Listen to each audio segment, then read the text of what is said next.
আকাশেতে চাঁদ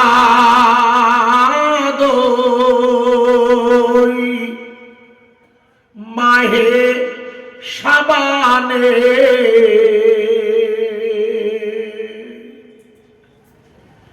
এই চাঁদটি নিসফু শাবান হাদিস পাকে আছে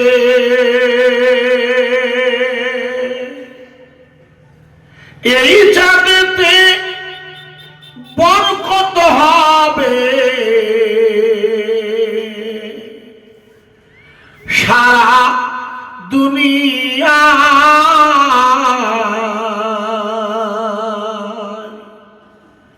সবাই মিলে আছি বসে কাবিলপুর উত্তর পাড়ার ঈদগাহ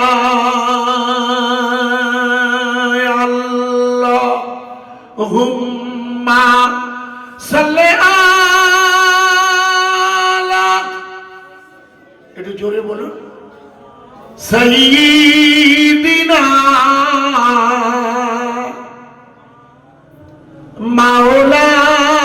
মাওলানা মুহাম্মদ সাল্লাল্লাহু আলাইহি ওয়াসাল্লাম ওয়া আলা আলি সাইয়্যিদিনা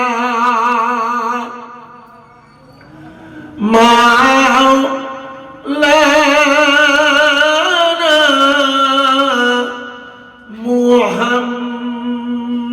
মুহাম্মদ সাল্লাল্লাহু আলাইহি ওয়াসাল্লাম আকাশের ওই চাঁদ আছে আকাশের ওই চাঁদ আছে কাবিলপুরি দেখো না সবাই মিলে পড়ি বসে নবীর নামে দরুদেরি নজরানা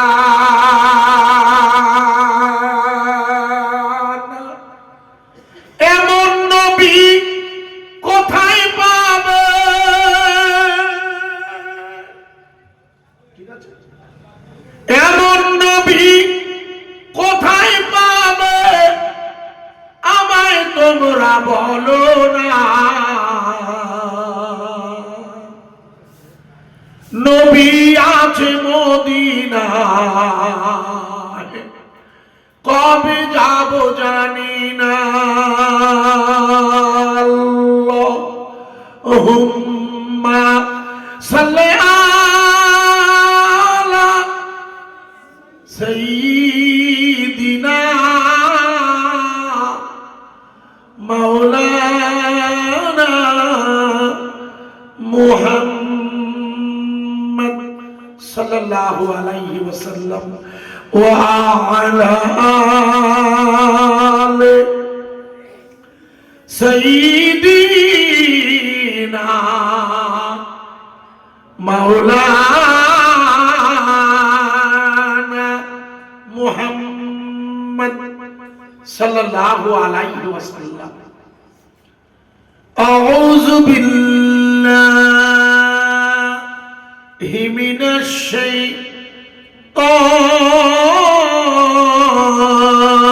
শাইতানির রাজীম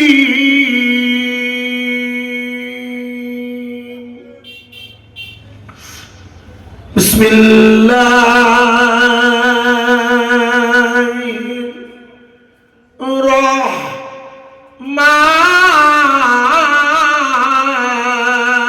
রহমানির রহিম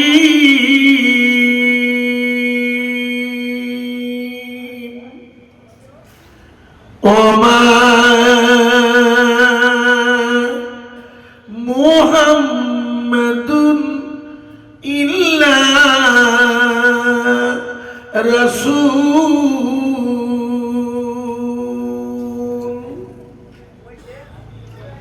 সম্মানিত আমাদের আজকের এই পবিত্রতম দুদিন ব্যাপী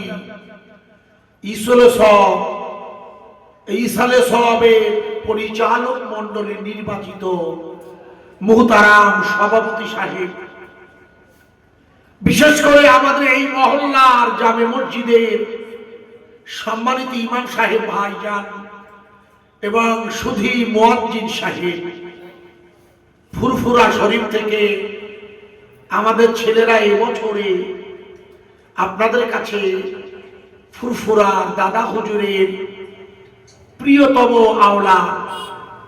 আপনারা সবাই জানেন, তবু আমি একটু স্মরণ করিয়ে দিচ্ছি। ছোট হুজুর কিবলার প্রিয় আওলাদ আসবেন।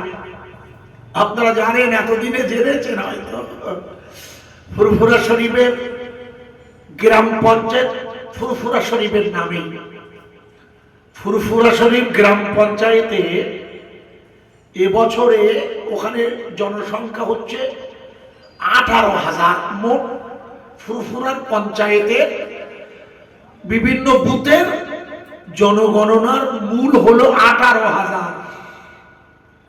ফুরফুরা শরীফের পঞ্চায়েত, সেখানে হেয়ারিং এসেছে, মানে শুনলে চমকে উঠবেন, 18,000 লোক, 13,000 লোকের হেয়ারিং। 13,000, ভাবুন একটু, একসাথে 13,000 লোকের। তার মধ্যে ফুরফুরা শরীফে সম্পূর্ণ না হলেও অধিকাংশ পীরজাদাদের ডেকেছে। অধিকাংশ পীরজাদা, এমনকি এমএলএ ফুরফুরা শরীফের একজন পীরজাদা হুজুর আইএসএফ এর একমাত্র এমএলএ ভাঙড় বিধানসভা, ওনাকেও ডেকেছে। সেই সাথে ওনার আব্বাদেরও ডেকেছেন, কারণ ওই যে দাদা হুজুরের ছোট হুজুরের ভোটের সাথে ম্যাপিং করে লিস্ট করে, বুঝতে পেরেছেন, আমাদের নাকি মেলা ছেড়ে মিলে, এই জন্য ওই এত ছেড়ি কেন, এত মেয়ে কেন, তারও কই ফের দিতে হবে আপনাদের। রবীন্দ্রনাথ ঠাকুর যদি বেঁচে থাকতো, ওর বাপ মহর্ষি দেবেন্দ্রনাথ ঠাকুর, ওরও যেতে হইতো, বলো, ও তো 13টা ছেলে মেয়ে, রবীন্দ্রনাথ ঠাকুর আর 13 ভাই বোন, বুঝতে পেরেছেন। আমাদের কারো 3টে, কারো 4টে, হয়তো 5টা। বলছো তোমাদের সব কোথাতে এত হয়েছে, এসে বোঝাও। আশ্চর্য ভাই, কিছু মনে করবেন না। উত্তরপ্রদেশে হেয়ারিং হলো, বিহারে, ওখানে তো লালু প্রসাদ যাদবের একারই 9টা বাচ্চা। উত্তরপ্রদেশ, বিহারে, মধ্যপ্রদেশে প্রত্যেকটি হিন্দু পরিবারে 10 থেকে 12টা 15টা পর্যন্ত বাচ্চা। ওখানকার জমি জায়গা রক্ষা করার জন্য ওরা একাধিক সন্তান গ্রহণ করেন প্রয়োজনে, ভুল বুঝবেন না। অথচ দুর্ভাগ্য হলেও সত্য, পশ্চিমবঙ্গের এসআইআর এর নামে যেভাবে পরিকল্পিতভাবে মুসলিমদের এক ঘরে করে বয়কট করার যে চক্রান্ত শুরু হয়েছে, আমি আমার ইমাম মুয়াজ্জিন সাহেবের ওই ওয়াজটা দিয়ে বলছিলাম, মনে করে দেখুন, ওই যে মুসা নবীর জমানার লোকগুলো খুব চক্রান্ত করছিল, বেশি বোঝে ওরা। আমার কথা মনে আছে? বলছিলাম, মনে নেই? ওরা খুব বেশি বোঝে। সরাসরি একটা গরু, সে সাদা হোক আর লাল হোক, জবাই করলে ঝামেলা মিটে যায়। আমার কথা বুঝতে পারছেন না? এরা চেষ্টা করছে ঈমানওয়ালাদের, কারণ যারা মুসা নবীর কাছে প্রশ্ন করেছিল তারা ওনার উম্মত নয় বলো। মনে করে তখন বলছিলেন ইমাম মুয়াজ্জিন সাহেব, মনে আছে আপনাদের? নানি মুর্শিদ, আমি ওইটা দিয়ে ওয়াজ বোঝাবো আজ, ভালো করে বুঝবেন। আমি ধরেছি ওই জন্যই ওনার ওয়াজটা, সেখান থেকে আপনার মাথায় আনছি পরপর। ভাই, আশা করা যায় আপনাদের মাথায় আমি আনতে পারবো, চেষ্টা করছি। সেই কারণে কুরআনুল কারীমের একটা আয়াতে কারিমা আমি আপনাদের কাছে প্রিয় রাসূলের শানে আল্লাহ পাকের নিয়ামতের এই ভাষা কোরআনুল কারীম, যে ভাষার উপরে দক্ষতা না থাকলে, যে ভাষা না বুঝলে আল্লাহকে বোঝা যায় না। যে কোরআন না বুঝে ঝট করে মন্তব্য করাও যাবে না। অথচ ইদানিং দেখবেন বিভিন্ন রাজনৈতিক দলের নেতারা, তাদের লেখাপড়া খুব বেশি দৌড় নেই, ঝট করে তারা কোরআনের বিরুদ্ধে অহেতুক মন্তব্য করছে। মনে করে দেখুন আপনারা, কিছুদিন আগে হরিণঘাটার বিধায়ক কোন প্রয়োজন নেই, অপ্রয়োজনে, উনি নিজেও লেখাপড়া জানেন না, বেশি লেখাপড়া জানেন না, সবাই জানেন ওরা, অথচ কোরআনের উপরে হঠাৎ করে একটা মন্তব্য করলেন।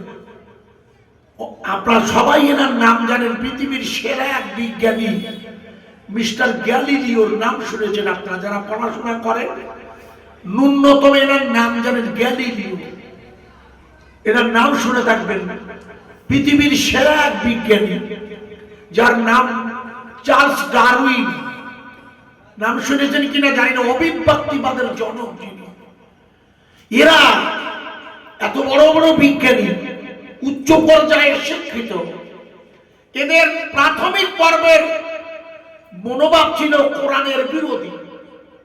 এরা কোরআন মানতে চাইতো না। আমি যেমন উদাহরণ দিয়ে একটা বোঝাই আপনার, কারণ এরা মনে করতো কোরআন ঈমানওয়ালাদের জন্য, ইসলাম পন্থীদের জন্য, মুসলিমদের জন্য, আমাদের জন্য নয়।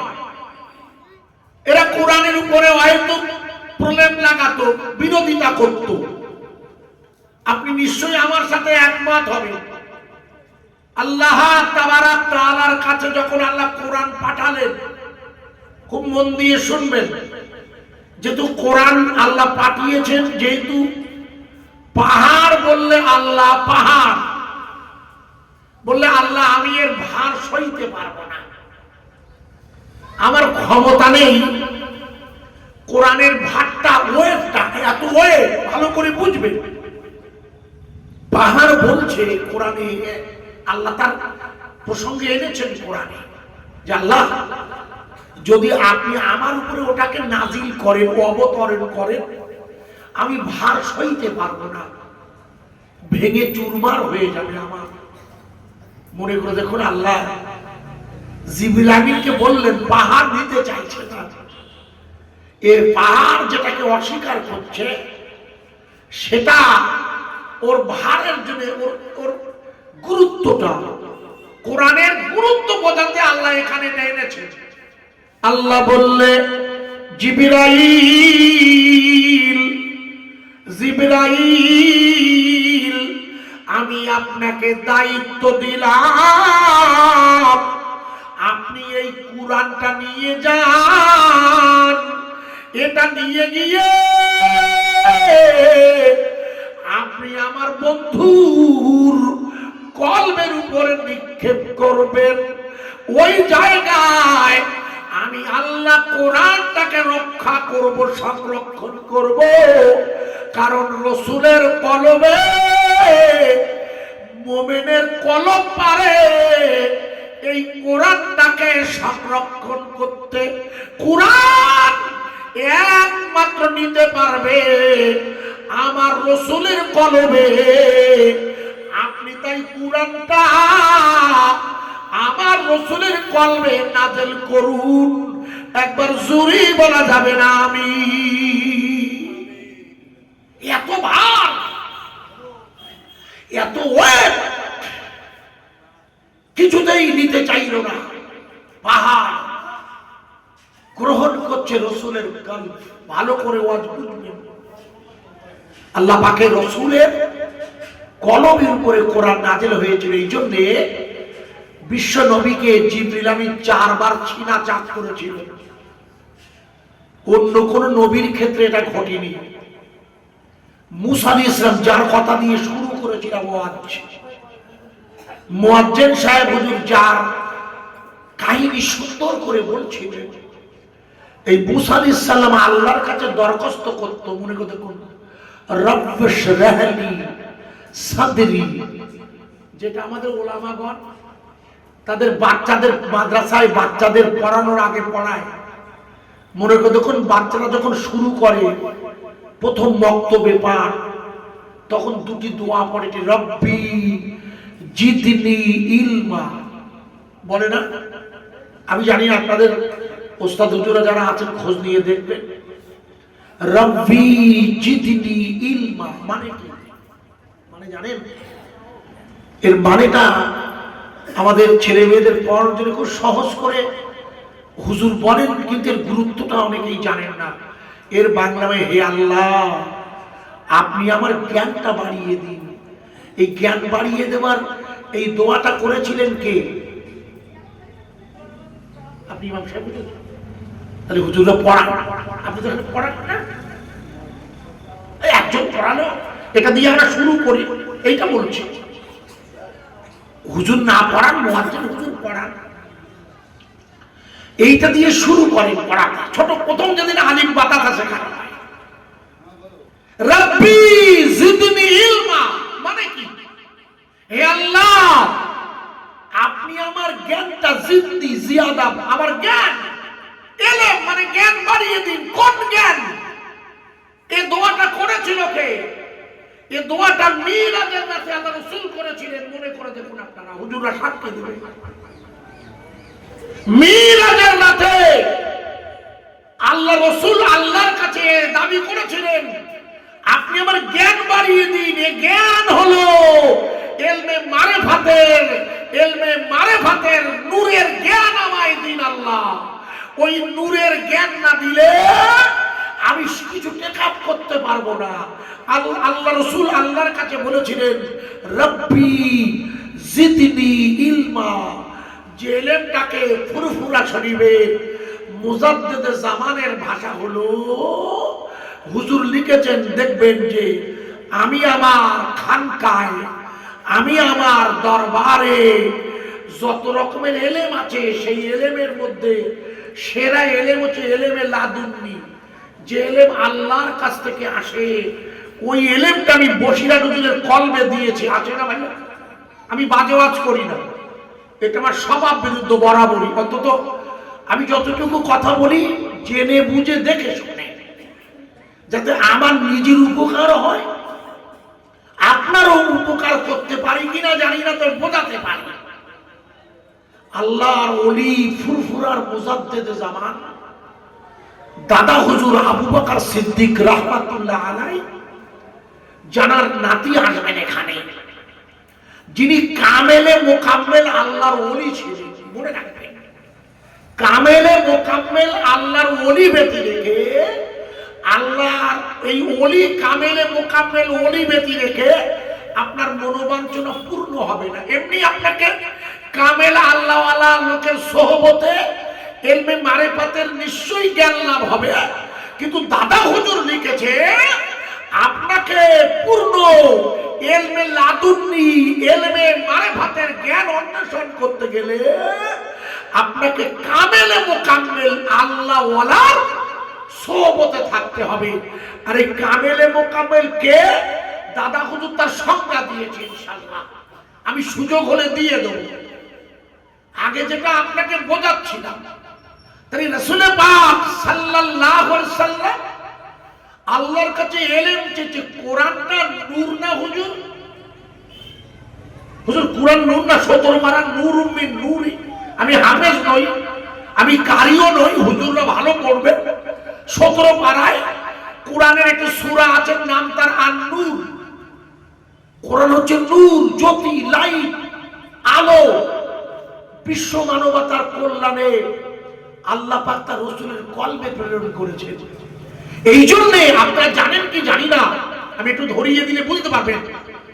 জাবুর এসেছে, জাবুর দাউদ আলাইহিস সালাতু ওয়াস সালামের কাছে, আর মুসা আলাইহিস সালামের কাছে এসেছে তাওরাত, ঈসা রুহুল্লাহর কাছে এসেছে ইনজিল।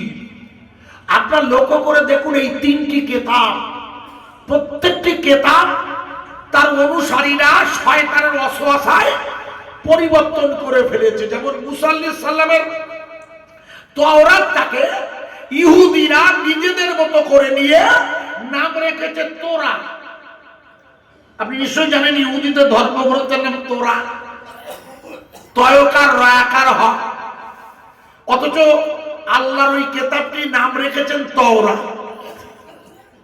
ওরা নিজেদের মতো মন গড়া করে ওরা নাম রেখেছে তোরা। ভালো করে বুঝবেন, চেঞ্জ করে ফেলেছে, চেঞ্জ করে দিয়েছে।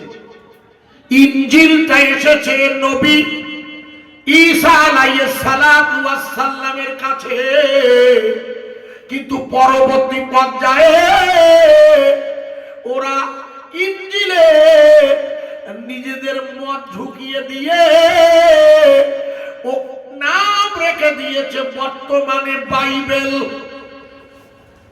এই জন্য মিস্টার গ্যালিলিও, যার কথা বলছিলাম প্রথম, মিস্টার গ্যালিলিও কোরআন যেদিন পড়তে শুরু করলেন, উনি ওনার জীবনীতে লিখেছেন যে আমি যেদিন কোরআন পড়তে শুরু করলাম, আমি কিন্তু মুহাম্মাদুর রাসূলুল্লাহর কোরআনের বিরোধী পক্ষ হিসাবে শুরু করেছিলাম।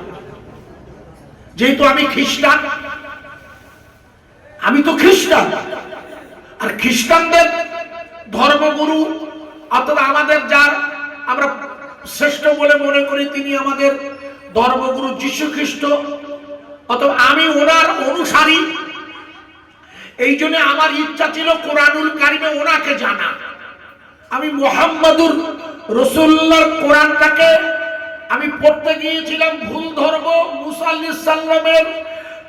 আলাইহিস সালামের জীবন চরিত্র পড়ে আমি দেখব তাওরাত, আর ঈসা রুহুল্লাহর জীবন চরিত্র পড়ে আমি দেখব ইনজিল। কিন্তু আমি যখন অবাক হয়ে গেলাম, আপনারাও অবাক হয়ে যাবেন এইটা একটু মাথায় ঢোকালে। মনে করে দেখুন, ঈসা আলাইহিস সালামের পরিচয় আল্লাহ কোরআনে দিয়েছেন তার মায়ের দিক দিয়ে, বাপের দিক দিয়ে নয়। মনে করে দেখুন, ঈসা রুহুল্লাহর বাপ নেই। কোরআনের সূরা সাফ 28 পারা, ওয়াইজ ক্বালা ঈসা ইবনু মারইয়াম, এখানে আল্লাহ ঈসা আলাইহিস সালামকে মা মরিয়মের নামের সাথে পরিচয় করিয়েছেন, বাপের নয়। ভালো করে বুঝবেন, তার মানে হলো মাতৃত্বের পরিচয়েও সন্তানের পরিচয় লাভ ঘটবে। শুধু পুরুষের পরিচয় প্রয়োজন নেই সর্বত্রই। আমার কথা কি বোঝা যাচ্ছে ভাইয়া? আপনারা একটু লক্ষ্য করে দেখুন, এই যে ভোটের ম্যাপিং এ যদি বাপের নাম নাও থাকে, মায়ের দিয়েও ম্যাপিং চলবে। আমার কথা বুঝবেন ভালো করে। আধার কার্ডে মায়ের গার্জিয়ানশিপ গ্রহণ করা হয়েছে, মানে মার এই যে মর্যাদাটা মায়ের পরিচয় দিয়ে ঈসা রুহুল্লাহর পরিচয় দিয়েছেন আল্লাহ কোরআনে। আমি চিন্তা করছিলাম আর ভাবছিলাম, আল্লাহ আপনার এত জ্ঞান। তো মিস্টার গ্যালিলিও বললে এখানে তো মায়ের পরিচয় দিয়েছে, আমরা তো ঈসা রুহুল্লাহর বাপের পরিচয় পেলাম না, কারণ আমাদের কাছে ওনার বাপ হলো যোসেফ, কিন্তু এখানে তো ওনার বাপ নেই। উনি বললেন দাঁড়ান, আমি জন্মের রহস্য খুঁজব। উনি কোরআন শরীফ পড়তে গিয়ে দেখে আল্লাহ জন্মের যে ব্যাখ্যা করেছেন, ওয়াইজ ক্বালা রাব্বুকা লিল মালাইকা ইন্নী জাইলুন ফিল আরদি খলিফা। সূরা বাকারা আপনার জানা আছে। আল্লাহ যখন এই পৃথিবীতে তার প্রতিনিধি, আল্লাহ যখন তার প্রতিনিধি বানাবেন, আদম আলাইহিস সালাম ছিলেন আল্লাহর প্রথম প্রতিনিধি, খলিফা। কোরআন পড়ে দেখবেন ওখানে কোথাও আদম আলাইহিস সালামের মার বাপের কোনো পরিচয় আছে কি? একটু হ্যাঁ না বলুন। অথচ পৃথিবীর সব ধর্মগুরুরা, যেমন আমাদের বেদের পণ্ডিতেরা, তারা আদম নবীকে আদি পিতা বলে মেনে নিয়েছে। আদামা নাম রাহিনা ওম নমস্তাশায় নামা নামা, তারা বলে দিয়েছেন আদম হলো আমাদের আদি পিতা। ভালো করে শুনবেন, বাইবেল লিখেছে the first man name called was Adam. এই পৃথিবীর প্রথম মানুষটার নাম হচ্ছে আদম। অথচ আপনি সবাই জানেন আদম নবীর না আছে বাপ, না আছে মা। আমার আল্লাহ তার কুদরতি হাতে আগুন, পানি, মাটি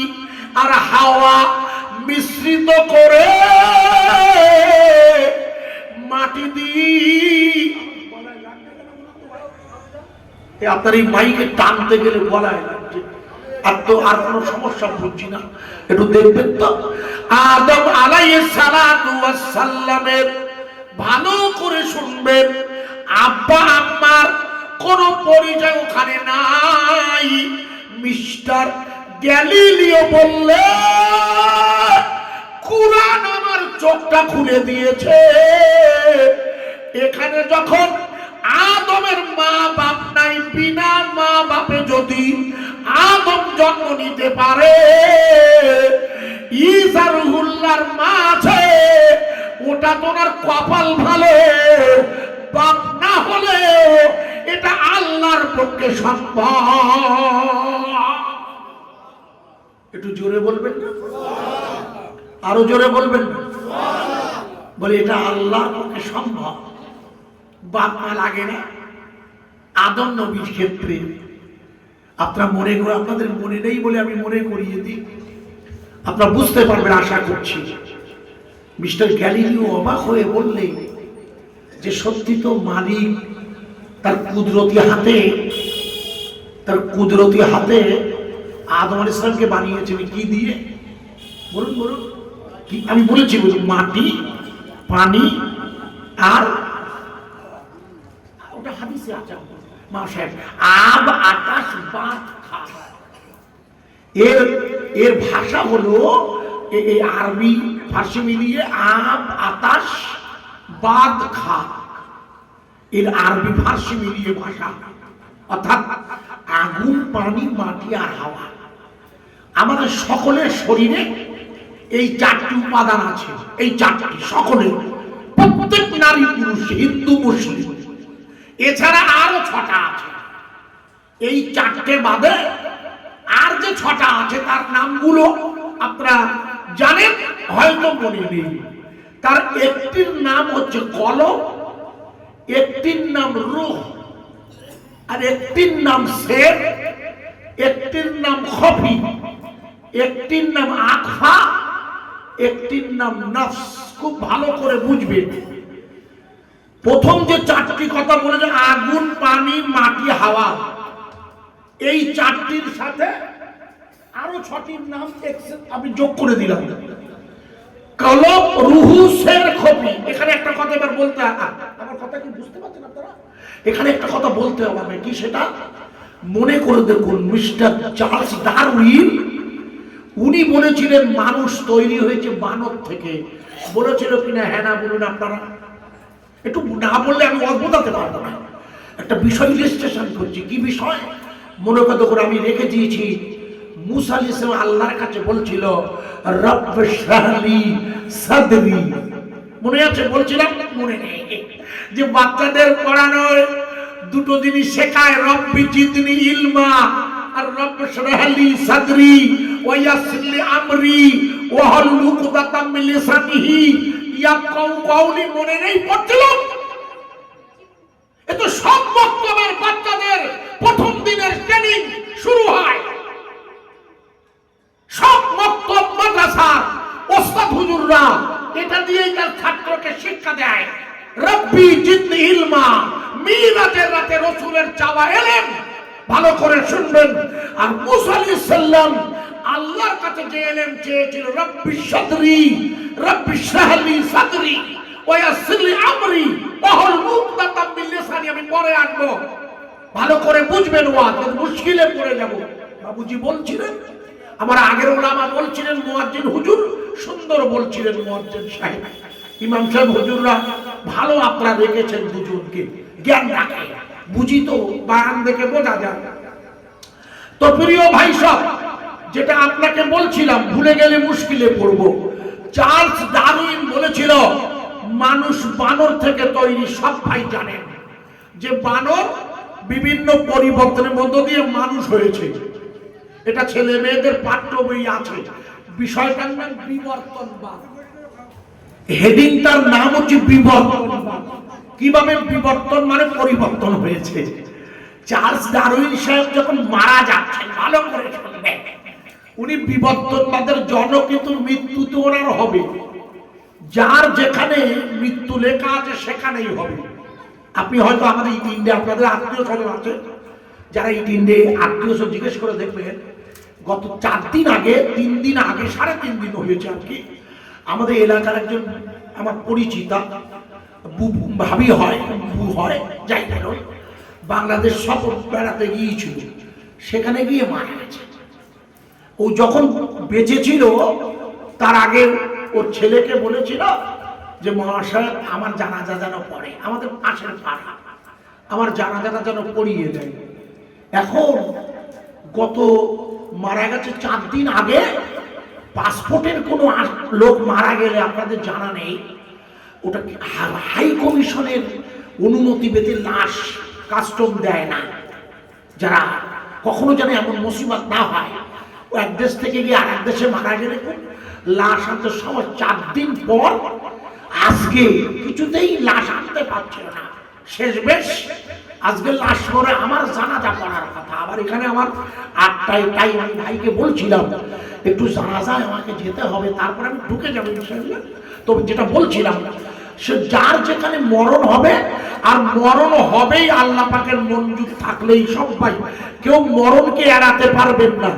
তাই চার্লস ডারউইন যখন মারা যাচ্ছে, চার্লস ডারউইন যখন মারা যাচ্ছে, তখন ওরা সঙ্গীরা জিজ্ঞেস করছে, স্যার আপনি তো বিবর্তনবাদের জনক হিসাবে পৃথিবীতে বানর থেকে মানুষ সৃষ্টির দাবি করেছেন, তা মৃত্যুটা কি জিনিস স্যার? আমার কথা বোঝা যাচ্ছে? মৃত্যুটা কি ওনাকে প্রশ্ন করা হয়েছিল, মৃত্যুটা কি? উনি বললেন মৃত্যু কি?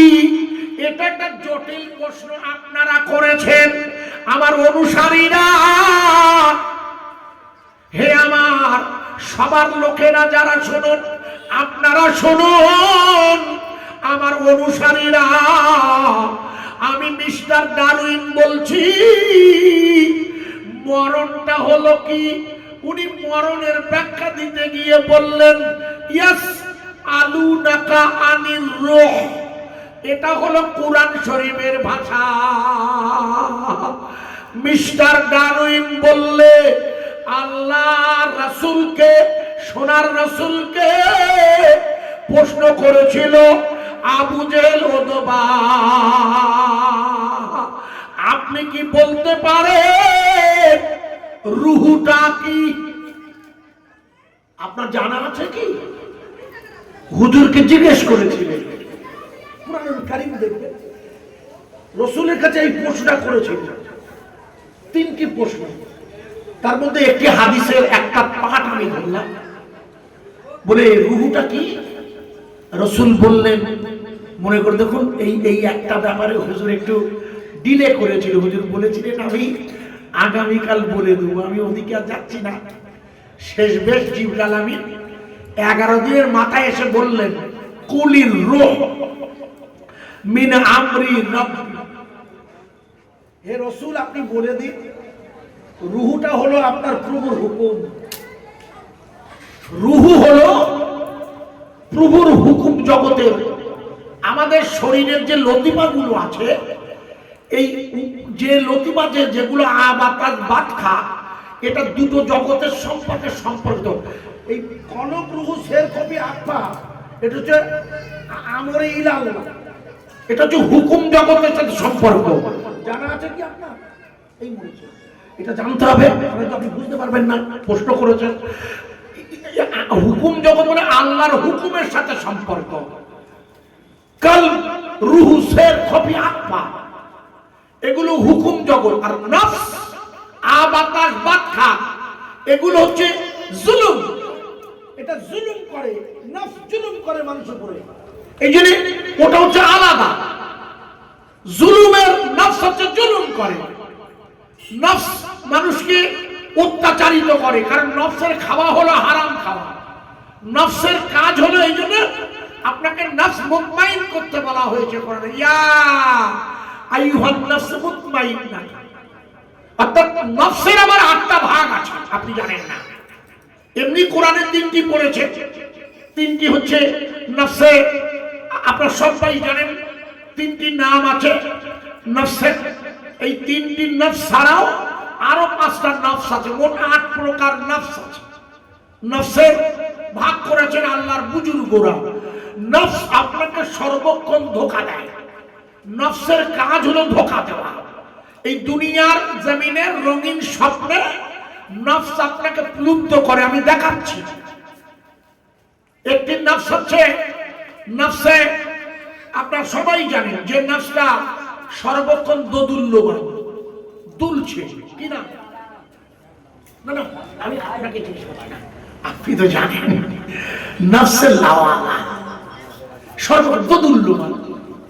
আপনারা জানেন তিনটি ভাগ আছে নফস। আমি একটা উদাহরণ দিলে বুঝতে পারবেন আপনারা। যখন বললেন ডারউইন তার শিষ্যদের যে মৃত্যুটা হচ্ছে হুকুম, তখন শিষ্যরা বললেন আপনি তো বলেছেন মানুষ বানর থেকে তৈরি, তাহলে মৃত্যুটা যদি হুকুম হয় আর সেটা যদি আল্লাহরই হুকুম হয়, কুলির রূহ মিন আমরি রব্বি হয়, তাহলে আপনার থিওরি চলছে না। আমার কথা বোঝা যাচ্ছে কি? ভালো করে বুঝতে হবে। বলে আপনি তো মানুষ বানর থেকে তৈরি বলেছেন, অথচ আপনি মৃত্যুই বলছেন আল্লাহর হুকুম।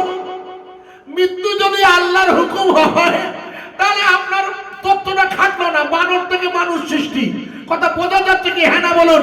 ডারউইন বললে আপনারা ঠিকই বলেছেন, এটা আমার ভুল চিন্তা ভাবনা ছিল। কোরআন আমাকে শিখিয়ে দিয়েছে আল্লাহ এই পৃথিবীর মালিক। এই মালিক তার হুকুম হলে আপনার মরণ হবে, তা না হলে হবে না। হুকুম ব্যতিরেকে যখনই হুকুম হবে রূহ বেরিয়ে যাবে।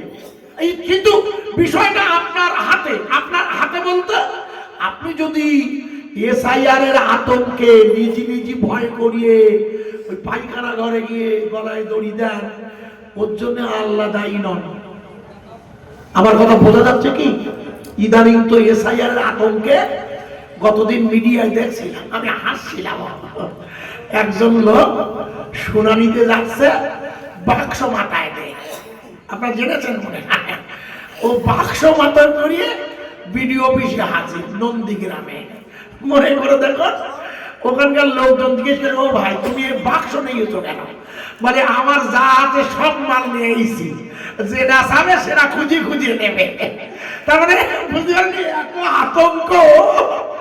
ভদ্রলোক যা ছিল তথ্য সব জোগাড় করে বাক্সের মধ্যে পড়েছে। কারণ তথ্য তো আপনাদের সবার কাছে আছে, সব ভাইয়ের কাছে আছে। কারণ যেহেতু আমরা ভারতীয় এবং আদি ভারতীয়, আমরাই তো আদি ভারতীয়, মানে তথ্য আপনাদের কাছে আছে।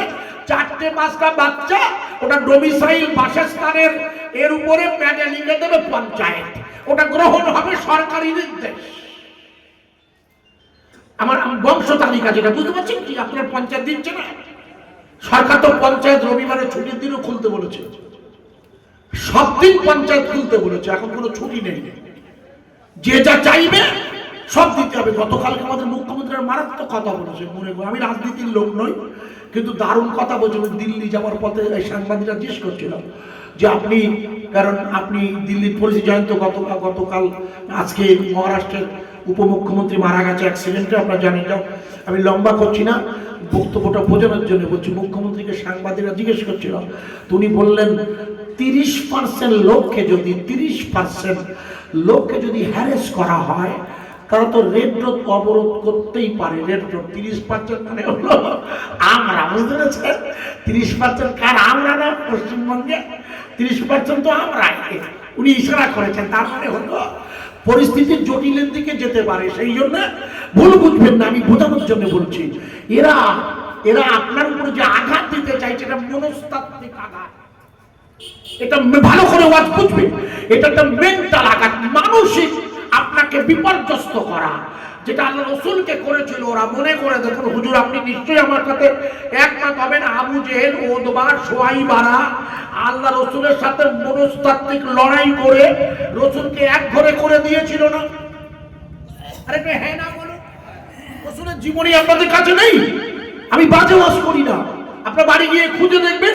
আল্লাহ রসুলকে এরা যেমন আজ আসামে যেমন ডিটেনশন ক্যাম্প করেছে, জানেন আপনার ডিটেনশন ক্যাম্প, গোটা ভারতে ডিটেনশন ক্যাম্প করতে অমিত শাহ হুকুম দিয়েছে ডিটেনশন ক্যাম্প মানে হলো তার মানে ওরা আপনাকে এক ঘরে করে রাখা, আপনাকে বয়কট করা। ভালো করে বুঝবেন, সংসার থেকে দূরে সরিয়ে আপনাকে আউট করে দেবো। আল্লাহ রাসূল সাল্লাল্লাহু আলাইহি ওয়াসাল্লামকে মনে করে দেখুন, আবু জেহেল উতবা শুয়াইবারা বয়কট করে রাসূলের বিরুদ্ধে একটা চুক্তিনামা কাবা শরীফের দেয়ালে টানিয়ে দিয়েছিল। মনে করে দেখুন, এই জন্য আমাদের সরকার বারবার বলছে যে আপনারা যে কাগজপত্র জমা দেবেন, সুপ্রিম কোর্টকে ধন্যবাদ, সুপ্রিম কোর্ট বলে দিয়েছে যে কাগজপত্র যা জমা দেবেন তার একটা রসিদ যেন আপনাদের দেওয়া হয়, মানে যার যা কাগজ তার রসিদ।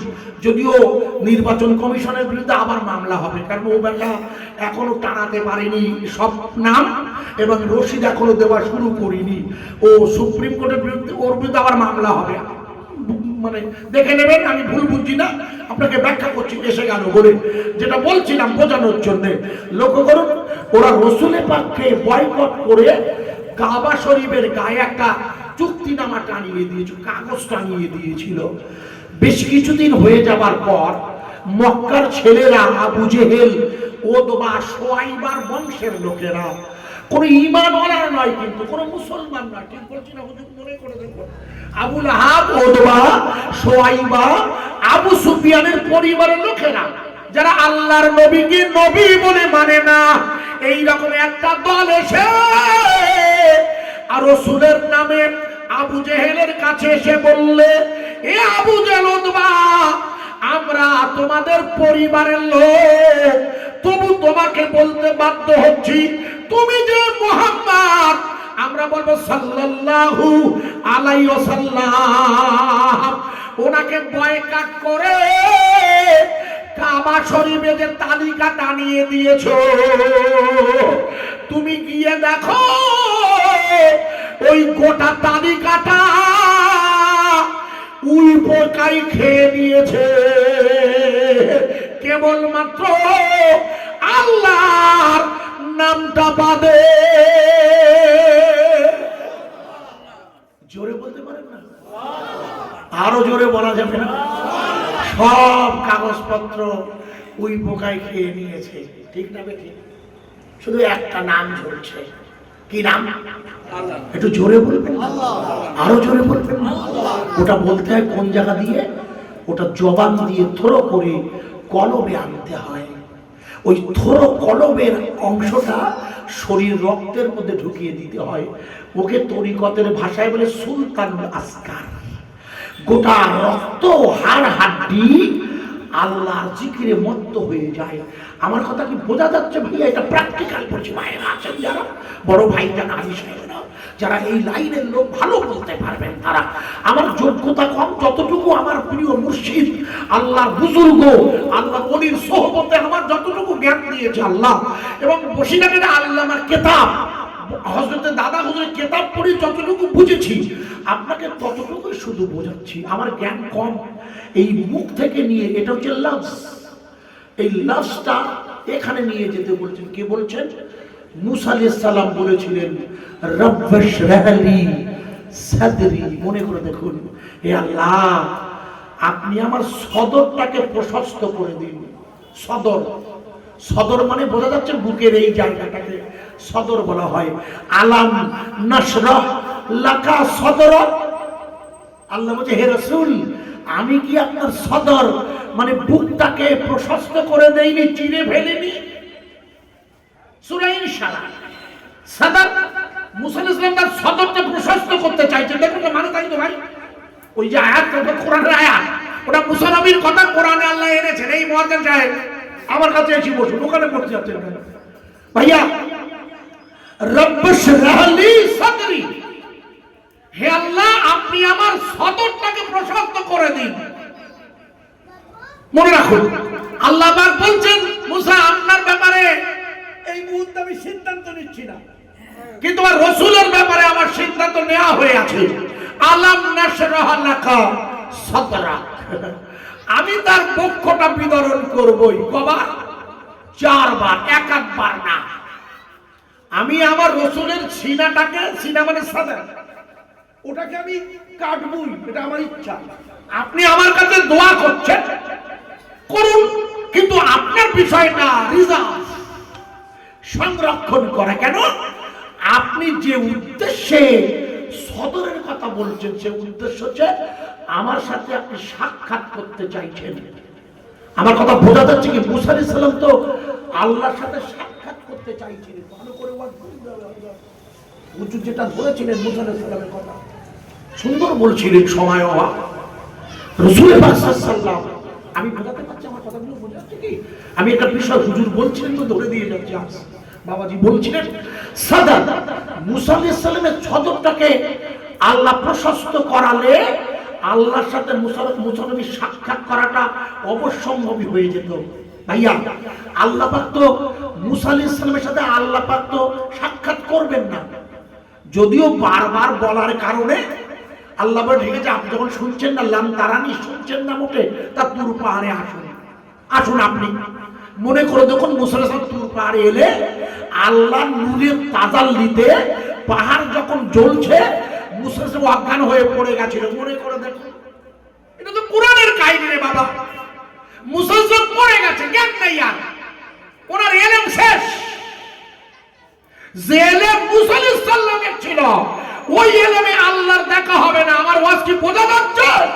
রাসূলের জন্য স্পেশাল ইলমের ব্যবস্থা করেছিলেন আল্লাহ, সেটা হলো ওনার কলবে ইলম, মানে আল্লাহর কোরআনের নূর ঢুকিয়ে দেওয়া হয়েছিল। এটাকেই ফুরফুরার মুজাদ্দিদে জামান আমিরুশ শরিয়াত দাদা হুজুরকে এটাকেই বলেছেন ইলমে মারিফাতের, আল্লাহর দেওয়া ইলমে লাদুন্নির জ্ঞান। যেটা ডাক্তার আপনাদের মনে নেই হয়তো, যেটা ফুরফুরা শরীফের প্রিয়তম খলিফা বসিরহাটের আল্লামা রুহুল আমিন শাহ রাহমাতুল্লাহ যখন পর্দা নিয়েছিলেন, আপনাদের মনে নেই, আমি একটুখানি 2 মিনিট বলে দিই তাহলে বুঝতে পারবেন।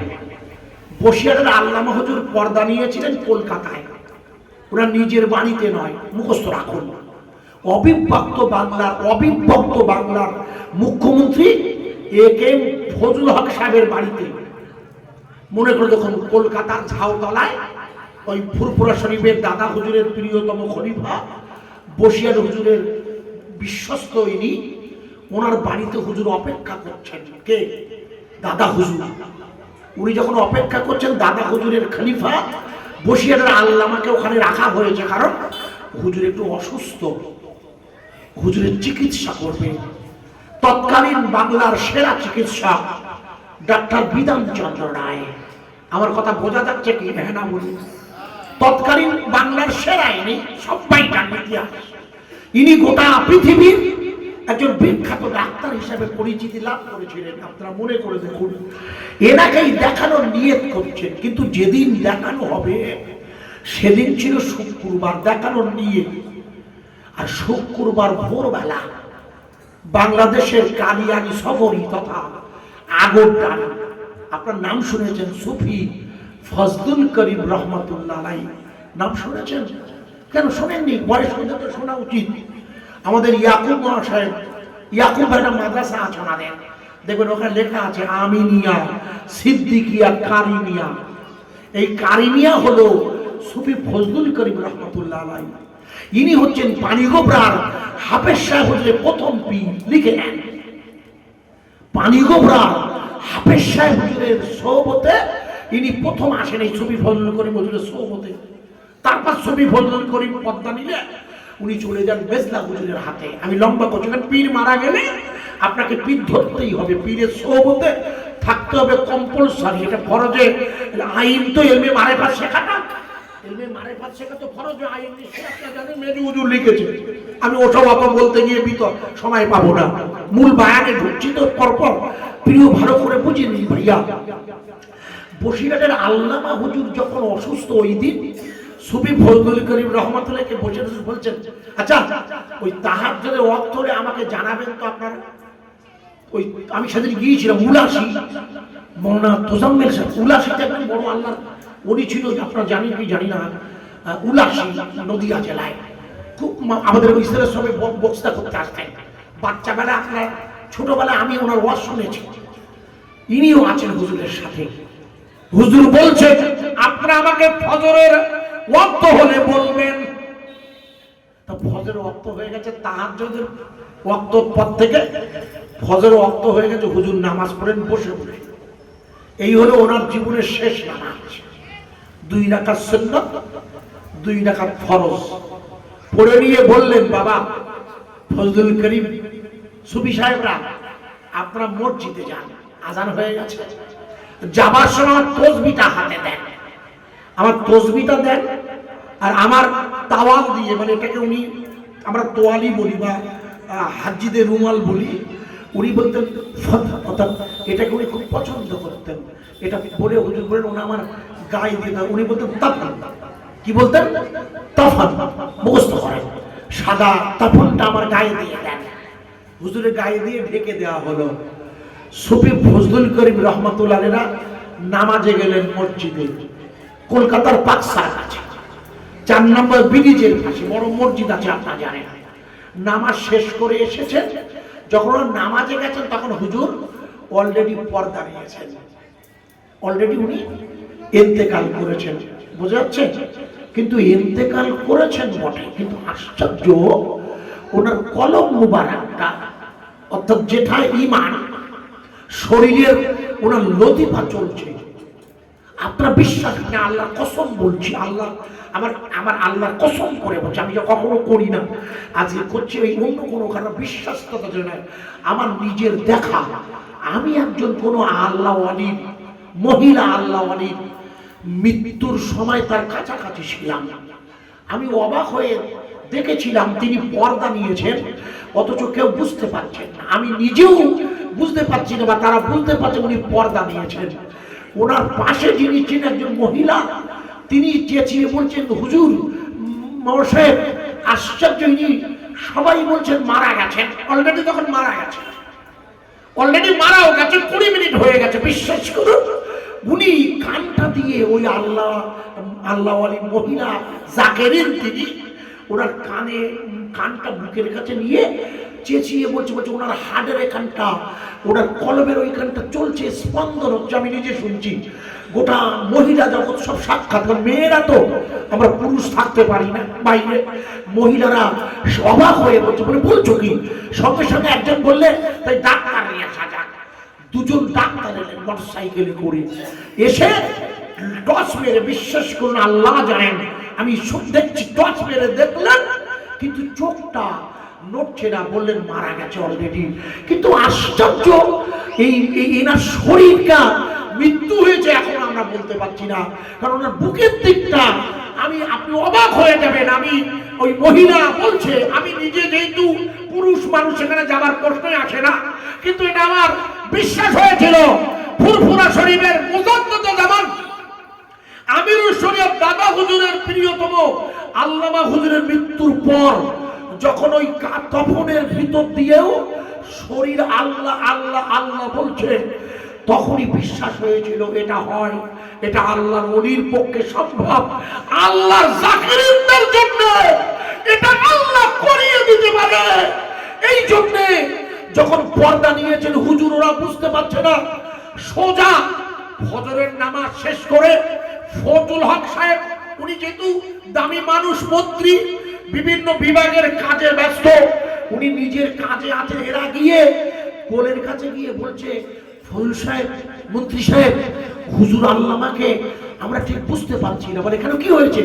উনি সব রেখে, যেহেতু বসিরা হুজুরের মুরিদ ছিলেন উনি দৌড়ে এসে আল্লাহর ওলির শরীর মুবারকের কাছে ঘরে এসে উনি দেখে বলছেন, তোমরা তো বলছো মারা গেছে, কিন্তু তো বোঝা যাচ্ছে না। মারা গেলে শরীরের যে পরিস্থিতি হয়, হুজুরের তো তা বোঝা যাচ্ছে না কিছুতেই। উনি তখন কি করলেন, ডক্টর বিধানচন্দ্র রায়কে কল করলেন, বলে দেখার নিয়াত ছিল ওনাকে দেখানোর, তা আজকে দেখানো তো হলো না, জানি না কি পজিশন, বুঝতে পারছি না, মনে করে তো কোনো